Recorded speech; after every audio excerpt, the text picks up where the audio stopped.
Imagination lights the mind to shine, cooling Venus's reasonless passion, warming Mars' fight song into compassion. Between those two orbits, the Earth is mine. Purgatory's on Venus, where sulfurs reign. Hell's found in the sun's heart, oh hot burning pain.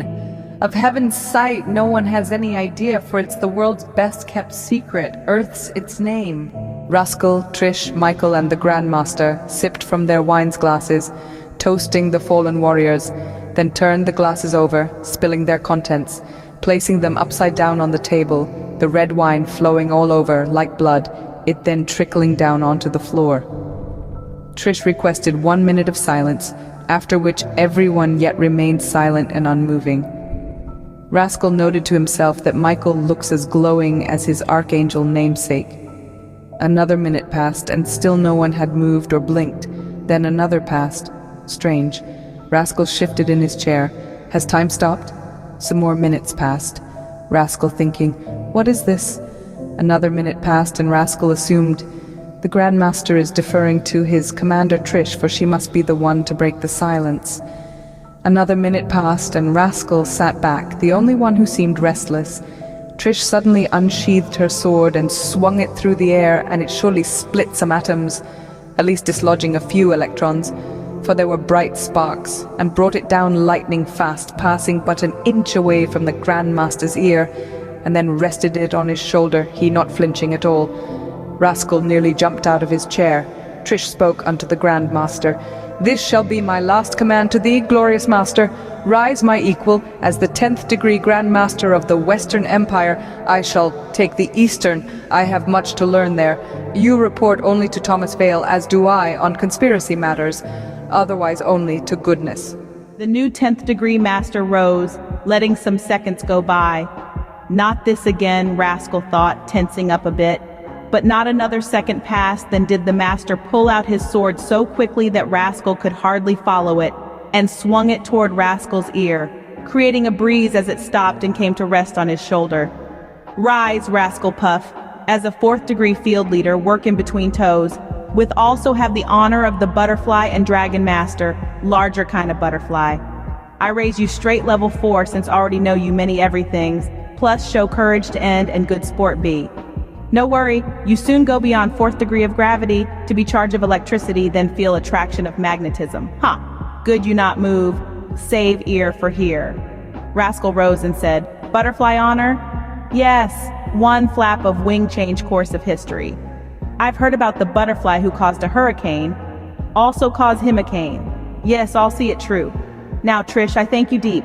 You most wise divide by east, west, for east blend into west, west blend into east, even overlap. No sanctuary for their evil be, but never no boss of company share top spot.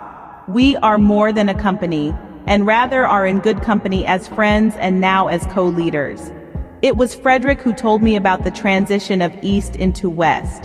Plus, we have so much intel and so many leads and loose ends to follow up on. There is more than enough work for two now and in the future. Also, I am married now, and so I may have to spend a lot of time doing laundry. Ha, good one. Trish and Michael retreated into the shadows. Attack going well. We leave some conspiracy paper about centers after copy them, so governments learn involvement. Maybe purge they themselves of traitors and let up on toe search. This is farewell, isn't it, Master? See you soon. Wish so, but not likely. Yes, we go separate way now, old friend Rascal. You due at airport soon for LA trip. Ninja helicopter take you over still uncertain land. And you, my friend? I go west, young man. Hail, farewell, fine fellow met. I not forget these time. The helicopter's pilots arrived, and Rascal Puff was soon off and flying away in the craft that had been just renamed the Magic Dragon. The new base faded from view, and Rascal almost wondered, did this all really happen? And then he gazed upon his new sword sparkling, shining and gleaming in his hands. The helicopter landed way out on a distant runway, and Rascal boarded a 767, then took one last look back, and was escorted to a roomy first-class aisle seat. There were many businessmen aboard, as told by their attire, and he nodded to one across the aisle as he settled into his seat. I'm back in the real world now, or is it not the world I wish to live in? If only everyone in the real world was so polite and decent and caring. The man across has the looks and bearing of an aging CEO of a large company, one who probably has to work day and night, poor guy. He ordered tea and Rascal did the same. Rascal was about halfway through a movie of The Gladiator when he noticed a strange frequency in his headphone and quickly ripped it off, for his hearing was now so acute that he could even listen to thermal vibrations if he so desired. The CEO looked over, and in a flash the well-dressed fellow picked up the man sitting behind Rascal, and in an instant carried him to the emergency door, opening it and flinging the man out, almost seemingly going out himself, but in actuality grabbing the door and swinging back inside from the bounce of the hinges as well as from the backdraft of swooshing air from the plane's forward flight, landing back in his chair and lifting his teacup to his lips all in one fluid motion. A stewardess rushed up from the back and asked Rascal, "Did something just happen here?" "No, nothing happened," answered Rascal. She gave him a quizzical look and then returned to the galley. "Good answer, old friend," said the CEO. "Grandmaster, I didn't recognize you in a suit and tie and with that new hairstyle. Just traveling cloth. Ah, I once wear this to base on Halloween and everyone gets scared. What just happened here?" The master rose and inspected the area behind Rascal's seat. "I hear to it. Here's some device connect to earphone of you. I look at, listen." The master looked up and smiled. "Some kind of brain drain, but they only get what you wish for dinner serve. But Rascal friend, I no think lobster serve on airplane." "Well, master, thank God. And lobster is my favorite meal, but I really wasn't thinking about it at all." "You were, but that lobster memory gone now." "The conspiracy?" "Yes, be them. But they're out of money, and they are much more than decimated. But there's no good word for that." "True, but tow only they hope now." Rascal asked the Grandmaster on the airplane, "How did they find me?" "Not know. We'll look into. Maybe just luck of some fleeing agent that happened see helicopter way out by luck. Right place, right time. I half suspect him when see."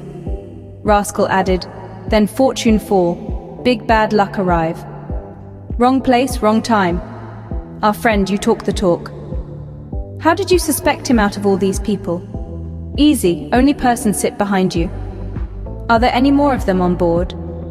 "No, many asleep or not move forth. Rest seem true scare." "What are you doing here?" "Take no chance until you safe on Ninja Jet aircraft. Have go west as old man, so give self job on way. We still live in dangerous times. But the evil is now beginning to dwindle away." "You really do know long words and full speech?" "Yes, but many of the ninjas do not. So I guess I just got used to speaking in that manner of shorthand. It works rather well, doesn't it?" "Yes, I'm even starting to think in that shorthand for speed. Thank you, be here. You not need me, you give mighty chop." "Yes, I would have. You trained me well, but I don't know that I would have thrown him off of the plane." "Better sit down, have tea with one try empty mind?" "No, I guess not." The plane went on to land in LA, the master saying that some ninjas would meet him soon and transfer him to a secure ninja jet for the remainder of the trip. "Farewell again, Rascal man. Meet again someday, not soon. Am not sure future is adventure definition." Rascal's escorts arrived, the master nodding to them and leaving. They all sat down in the lounge across from some people reading the newspaper. The papers dropped, and there were Frederick, Brad Pitt, and Austin smiling a mile wide. They all hugged and began to tell of many great tales while they walked toward the ninja aircraft. Tales that would have been quite unbelievable to Rascal, but for what he had gone through. Rascal stopped at a food machine, fiddled with it for a while and said, "I'm not sure how to work these slot machines, but I think I'm winning." For change was coming out and spilling all over the floor. Frederick looked over to Austin for a second and then said to Rascal, "This is a new type of vending machine that gives change for bills put in if all you do is press the coin return lever." "Ha, I got you both, for I even bought a scanner and learned how to use it. Learning come fast now. Install software disk, connect USB, press button. Good one, Rascal, said Austin. Did you scan the vibracious lady? Where is everyone else? Asked Frederick of one of the escorts. Greybeard come from other side, underside world. Michael use energy, other go different time, so not chance lose all tow questingers at one time. Like president not fly with vice president, all you meet up secret tow place at. Rascal added, is Hawaii the secret place? No.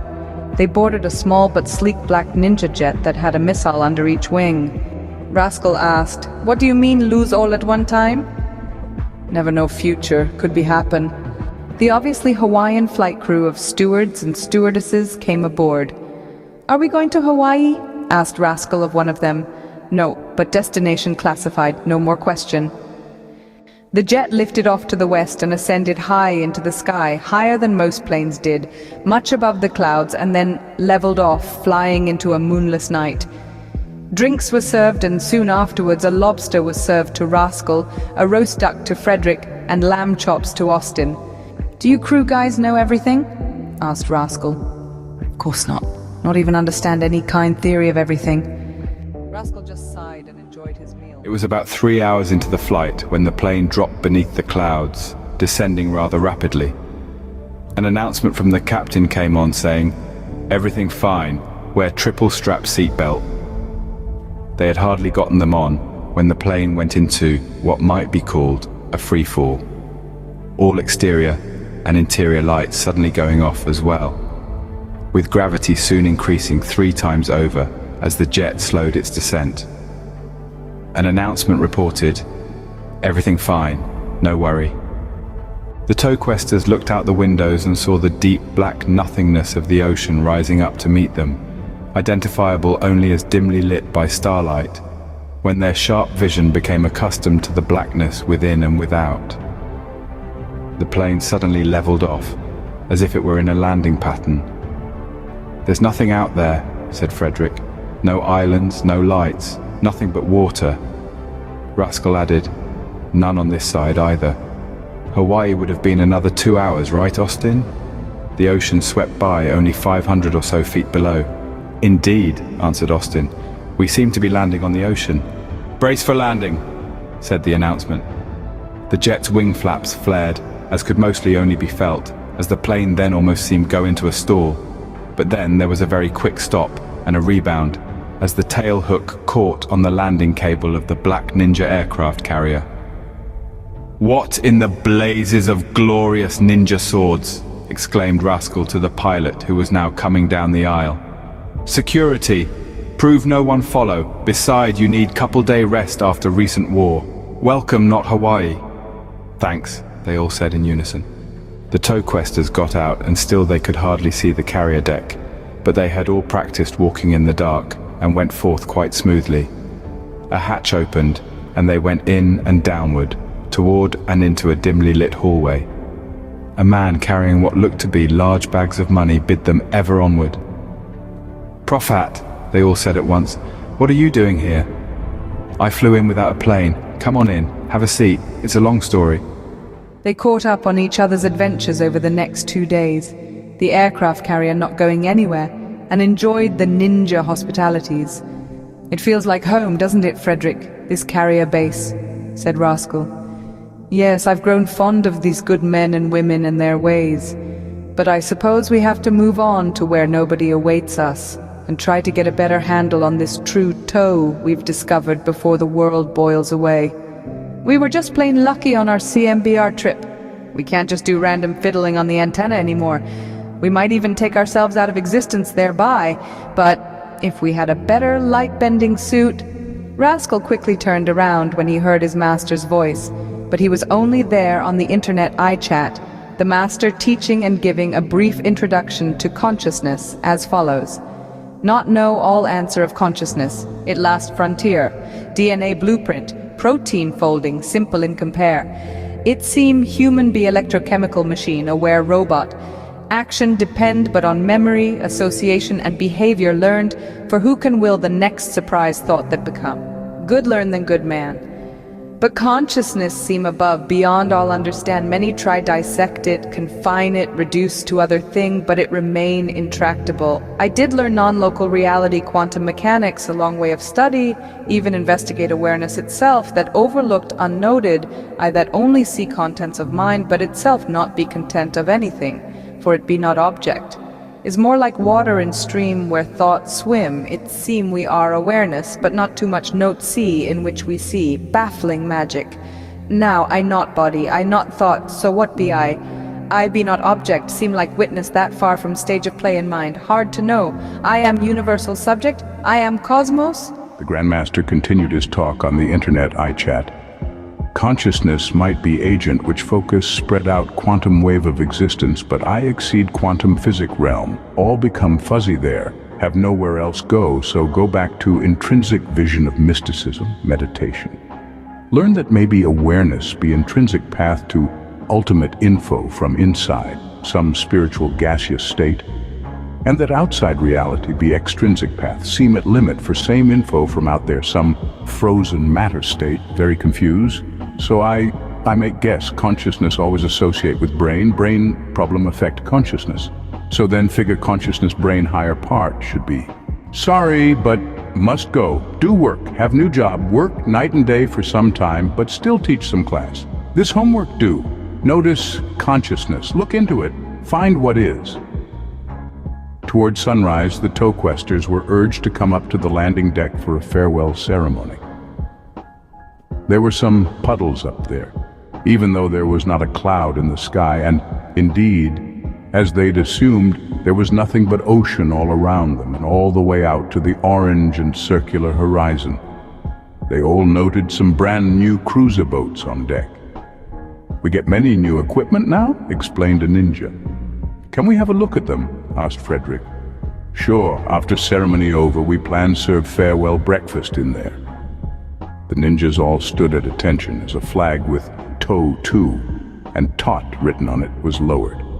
The Toequesters were presented with the flag and were also each given a carrier-style waterproof jacket.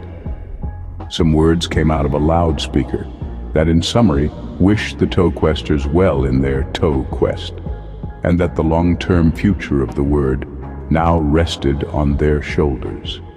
The Toequesters sat down to breakfast in the boats, watching the sun rise from the ancient falling-off edge of the world. A waiter hovered about, going from boat to boat, refilling their drinks, adding to their meals, and so on. They noticed during breakfast that the ocean seemed to be rising, but perhaps this was only an optical effect of the tropical dawn. But then, after concentrating on breakfast and finishing, they noted that the water was almost up to the top deck level. They looked around and saw no one left but the waiter, whose shoes were beginning to get wet from the ocean water now running all over the deck. "Waiter," called out Frederick, "you'd better tell the captain or the admiral or the commander, whatever he's called, that his boat is sinking." "I am Captain Commander Admiral, 9th degree Grand Master of the Pacific Fleet." "But the water," said Austin. "Everything fine," answered the one formerly known as the waiter. Rascal sent a fax to Austin, whose boat was only 10 feet away, saying, "Aircraft carriers don't submerge, do they?" Austin sent a fax back saying, "No, but they do now." "Oh, what's the framework here, and where is it disappearing to?" Frederick asked of the commander. "You run boat rest of way.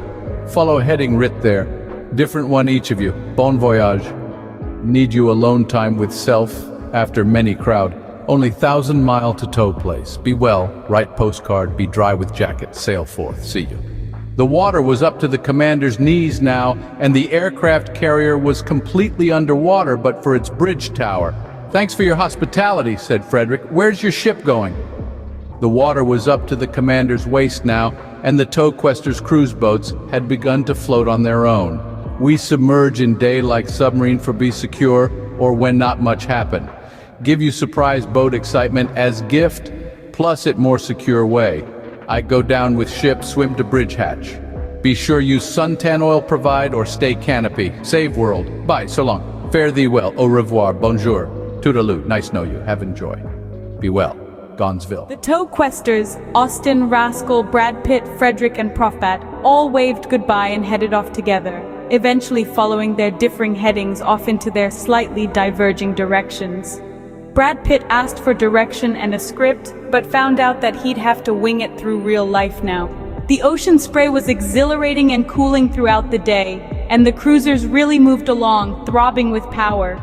But at the end of the day, the tropical sun plummeted like a 10 trillion pound stone.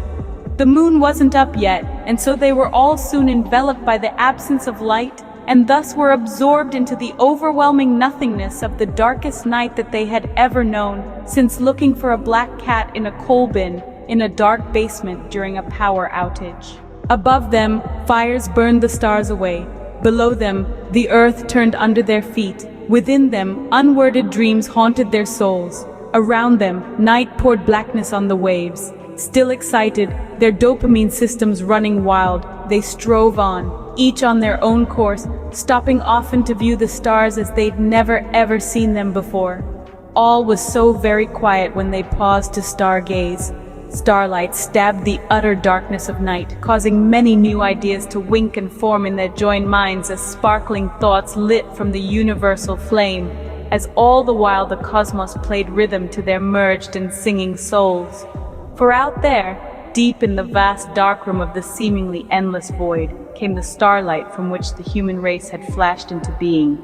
Like a prismatic lens, human evolution via natural selection had strained the white lights of the eternity of the stars into the amazing rainbows of their minds and selves. These stars were the fires of home, beckoning the Toequesters forth toward the mysteries of the unknown. The Toequesters are in the Pacific Ocean, in their separate boats on a long voyage. The ancient travelers of the sky, among them Orion, Leo, and Gemini, smiled down at the Toequesters who had bravely stared death in the face, those who were now in the arms of death's fair brother, sleep, calm, and secure in his embrace. Good thoughts filled their dreams. Other ancient travelers had probably hoped that among the many lights that danced in the sky, that some oasis in space awaited them somewhere out there, a world where flowers bloomed and fountains sprayed, a paradise called Earth to glorify, a world of boundless beauty and grace that had no equal any time or any place. Well, the sky is our father, nature our mother, and we the progeny, born from the conception of heaven on earth, the be-all and the end-all. For earth is actually the perfect place, a world balanced by sadness and smile, life and death, night and day, sun and flood, give and take, truth and doubt, plenty and drought, good and evil, for you can't have the one without the other, a world in which everything works and has a role, be it bacteria or decay, and therefore Earth, just the way it is truly the best of all possible worlds. How else could it be? We exist, and so the universe is favorable for us here, in the general sense. In the specifics of rain or shine, we are on our own. The sky cannot give at the same time rain to the farmer's crops, and sun to the wedding across the street. The earth seems rare, as many stars could not sustain us. Even in our own solar system, the other planets boil or gas away as useless wastelands. The Toequesters are in the Pacific Ocean in their separate boats on a long voyage. Frederick awoke before dawn, surprised at what looked like the searchlight of a large ship on the horizon, and almost sent out a fax. But it was the third brightest light of the sky, Venus, rising, the goddess of love, passion, and compassion. The moon rose too, near her. Rascal lay back and looked at the conjunction of the moon with Venus. He sent out a fax. I can hear them speaking, and they each other too, for they are unusually close. Listen. The moon, representing cold, chaste reason, said to Venus with logic cool, "Quench thy inner fire, fool, lest it destroy us, and all the heavens along with it." Venus, a passionate lady, answered, "I only know what I feel, not why, so I must be the one to rule." "Don't confuse me with feelings," said the moon, "and don't you confuse me with facts," said Venus. "I guess we can't always understand each other," the moon finally admitted after a long pause, having reasoned it out. "You have feelings that I could never understand. I have reasons that you could never feel. Let us try our best to temper each other, and then let's take it from there." Otherwise, some of your decisions would be heartless, said Venus. And sometimes your actions will be illogical, answered the moon. But I'll still do what I feel is right, said Venus, and sometimes you can tell me why, although it may not always matter. Okay, said the moon, we'll try to work together. Peace to you. Perhaps I am beginning to understand this thing called feeling. Perhaps emotions do play a large role in the making of decisions. Venus's fiery lover, the sun, soon rose ever near to her, while the tow questers down below brought out some eggs, bacon, and sausage from their fridges, and had breakfast, their vigor renewed, the quest continuing ever onward toward everything that ever was and may be. Scene script. Life's a continual cosmic energy dance, from some ultimate underlying happenstance. We're immersed in matter's universal rhythm, therefore we must all participate in the dance. Purest moonlight fell into the wrong hand, as evil swirled round, a drifting black sand that drank the silvery beam from the cup, till the moon shone no more across the land. So the primrose drank not of the moon's well, until the sun, rising from earthly hell, exposed evil, outshone it, and sent it to caves and under rocks where shadows dwell. The tow questers were out in the Pacific somewhere, on the last leg of their journey. The second day's caress of twilight unto the night was somewhat more somber for them, for they reviewed the CMBR trip's intercepted prophecy of the most probable future. The asphodel sustains the dis-dwellers, where they rest beyond that fatal river. There the wretched shades drink forgetfulness, and to oblivion sink without distress. The yachting tow questers cheerfully sighted land on the morning of the third day, a string of 8 large islands, among hundreds of little ones strewn about. They were once called the Sandwich Islands, and had been populated long ago by wind, wave, and wings. Rascal's heading took him past the largest and still growing island, called the Big Isle, passing to the north of it, this island being the largest mountain on Earth, as measured from the ocean floor. He noted the 2 gargantuan, but ever gentle volcanoes, called Mauna Loa and Kilauea, and swept on past 6 more islands.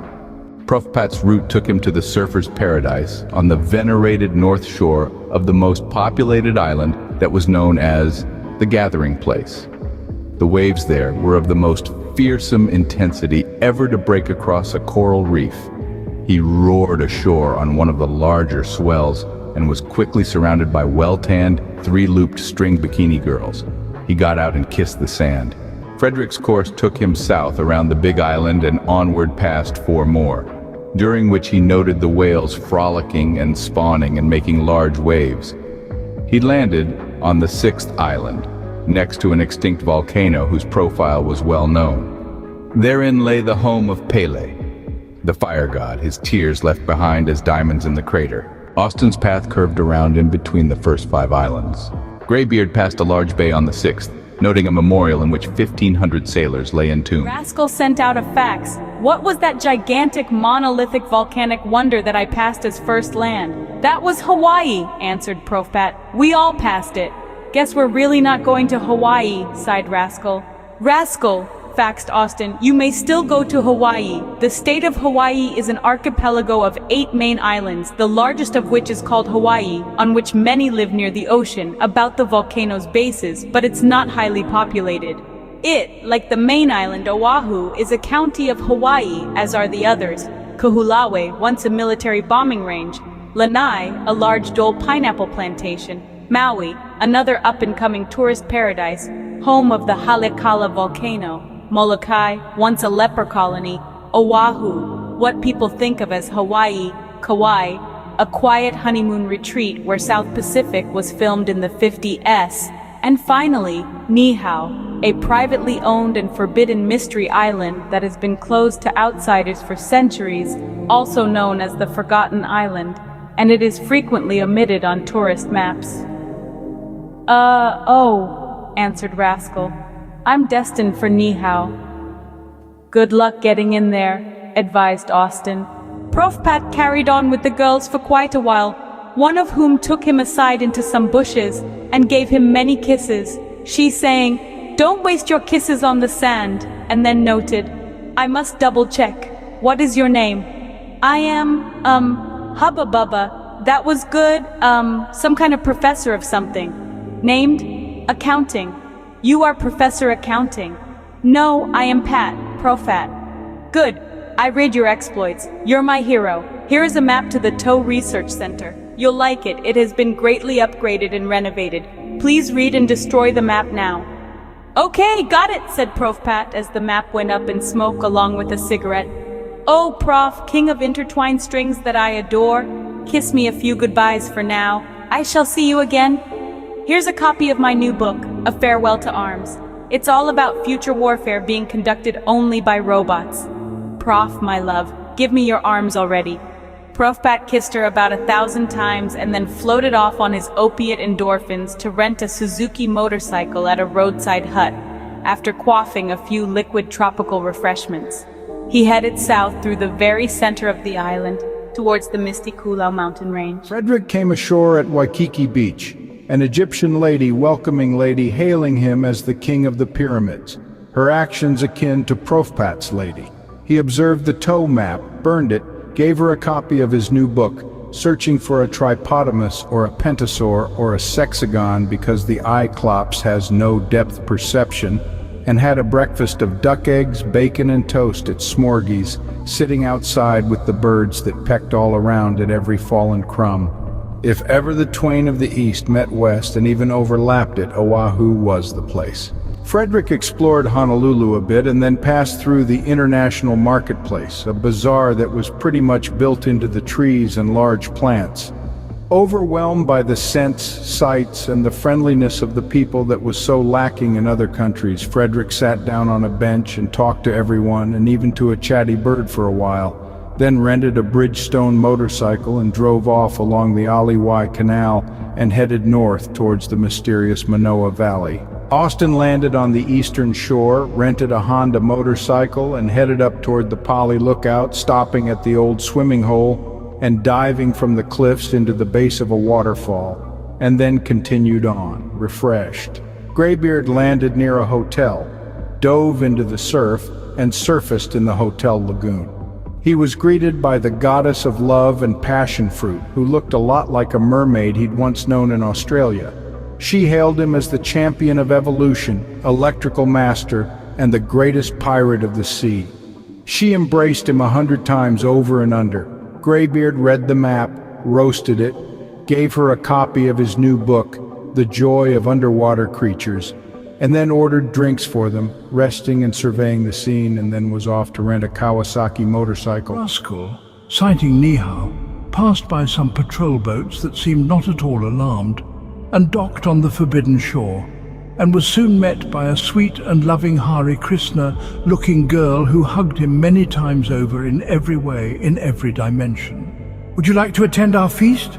she asked of Rascal. "Be there lobsters?" "No, just parsley and coleslaw." "No thanks. Rascal, master of many dimensions, you're supposed to ask me for a map." "Oh, do you have a map?" "Yes, this is the location of the Teo Center on Oahu, where you will go later if you get out of here alive." "Ha, but no, ha, please memorize and burn. Follow me." She showed him a path and then remained behind. He gave her a copy of his new book, Heat, the Seventh Dimension. Rascal, a bit apprehensive, saw 50 heavily armed guards blocking the road ahead, but as he neared, they parted, bowed their heads, and melted away into the forest. "What the yin of the yang!" he exclaimed, stifling a yawn. He walked toward a big complex of oriental structures, quickly turning around, sensing someone. 1,000 Buddhist monks were trailing 10 feet behind him. He continued on, smiling, the Buddhists forming in a square in front of what looked to be an ancient temple. A wind arose from nowhere, and many tree blossoms suddenly began falling, and Rascal could hear them breaking the air and softly landing on the ground. The doors of the temple magically opened for him, and he entered a long hallway as doves abruptly flapped and flew. Rascal strode on and passed through the door at the end of the corridor, a dragon on a wall pointing the way. He moved along, observing the wall of the 9 degrees of dragons, and then turned the corner, stunned by the haunting beauty of the vision before him. "Holy Mother of all radiance!" he exclaimed. Rascal entered the glowing edifice on Nihao. His now 10th degree Grand Master sat at a desk typing into a computer and said, even before looking up, "Hail to thee, Rascal, discoverer of 3 additional dimensions and savior of the existing 3. Hail, Master of the Dark Moon in the bright light of a new age. Thank you. Welcome to the new Forbidden City. Did you see anyone behind you on your way walking in?" "That was a good one, Master. They almost pulled it off. Those monks can walk on rice paper, not even making a tear or a wrinkle, and they can sense all kinds of surveillance beams. They've volunteered for our new anti-terrorism campaign. Sometimes war is the only road to peace. Who would suspect a monk as an operative even if they did detect him or her? And by then it would be too late, so how are you, Master?" "Well, fine, but here I sit, Rascal, at the edge of the Western world in a place called the Last Resort, cleansing the messes made from mankind's evil thoughts. Some of the governments have thanked us as best they could, referring to whoever was responsible, Nut usually adding, but these kinds of things should be done within the structure of the law." The governments had to say that last part, Master, and yes, it's sad, the evil and the moral dilemma of it all. But you must cleanse it given some time. There seems to be no outside help. True, the outsider the heretofore is long gone, if it ever was, and yes, I can do, for we ninjas do not report to a government. However, nor does the conspiracy or terrorism, plus, it would be evil as well to just sit around and tolerate it. But yours is really the larger task, Rascal. The understanding and utilization of the Tio, if need be, to forestall the dark prophecy of the global warming greenhouse effect. So if the Toe Center should ever come into danger, bring them all here. It's daunting to fully understand the real Toe and close to daringly foolish to use it to fully alter a lower level of reality. Everything is intertwined. Well, Rascal, if you see over the years that worse is coming to worse and then to worser and worsest, then perhaps you Toe fellows might bypass the CMBR antenna altogether and fiddle with the DNA matrix itself. Only if we have to save the world from utter extinction. Good, but you may have to.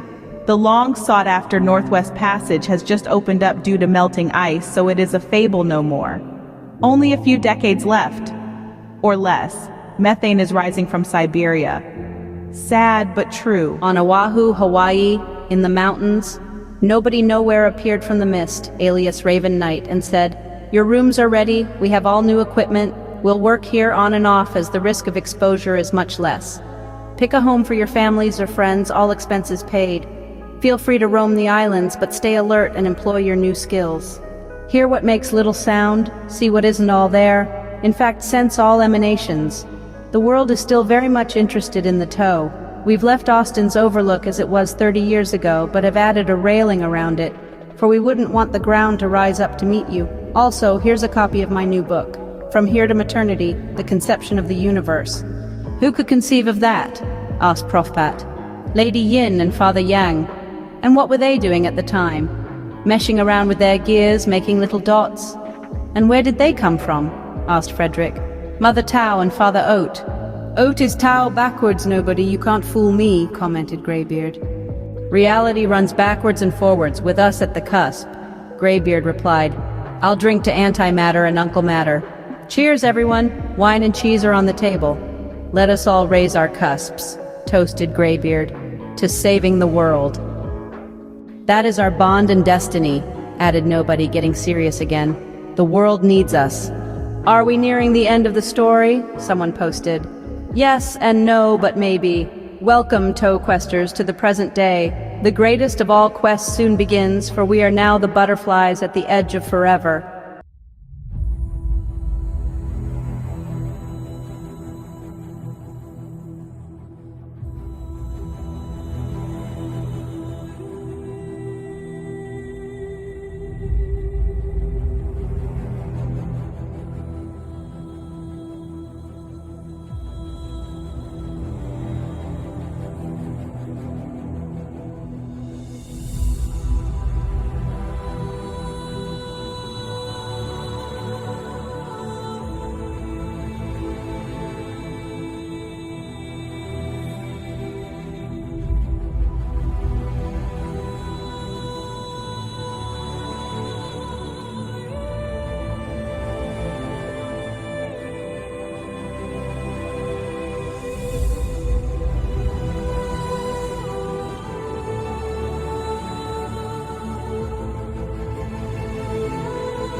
inti Amaseyo